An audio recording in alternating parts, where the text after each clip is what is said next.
Welcome back to Anytown, USA, where they pile cow poo on top of horse poo and call it manure. Welcome to the Gradual Report, where we gradually report. WinCU writes, when are you getting back? Tell us how your trip was, and make it funny. Player! Exclamation point, exclamation point, exclamation point. I'll try. First I drove to the airport. That's always fun. Then I got on a bus. That's always shitty. Then I sat around waiting for my plane. When it finally got there, I got on it. And flew. When I got home, the table was already set. Nana was already drunk. And she was already telling everyone exactly how she feels about them not visiting her in the home. Which incidentally, Nana, is why we put you in the home. Well, the next morning I woke up to beacons and sirens.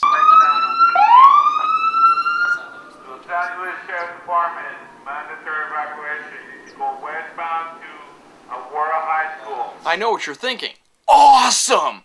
But you know what? It's not awesome! Because you're like scared out of your flipping mind and you don't know what time it is. So you get all your things that you think are important but really aren't and throw them into your car, only to realize the fire is almost 4.5 miles away with the wind blowing in the opposite direction, so you're in no real danger at all.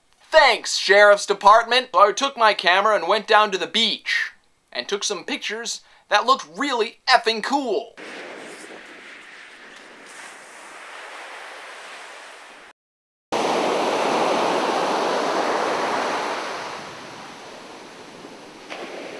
Here comes the sun. It's probably earlier than I thought.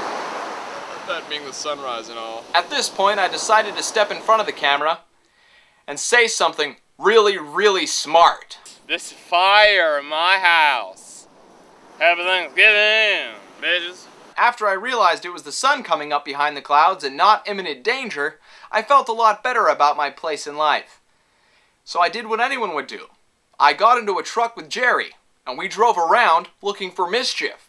We found some when we saw a giant helicopter who dipped its huge metallic penis into the ocean, creating a 40-foot rooster tail. Sometimes I dip my penis in salt water. It helps with the burning and the warts.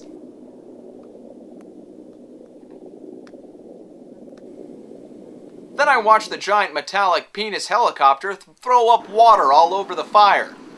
And I was like, damn, let's go check out that fire. So we got into Jerry's truck again and drove up the fire roads. Apparently that wasn't allowed, but we still did it anyway because we just had to see some flame, man. You know what it's like when you go out at night at a club and you're just like, I gotta see some flame. Then we got turned around by a friendly police officer who was super concerned about our well-being and safety. He was like, turn off that camera! And I was like, no!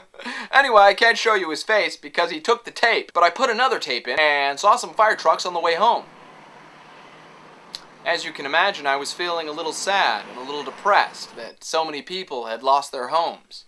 So I did what any young American would do. I went to the mall and tried on a bunch of hats and totally shut it out of my mind. This hat made me feel kind of sad.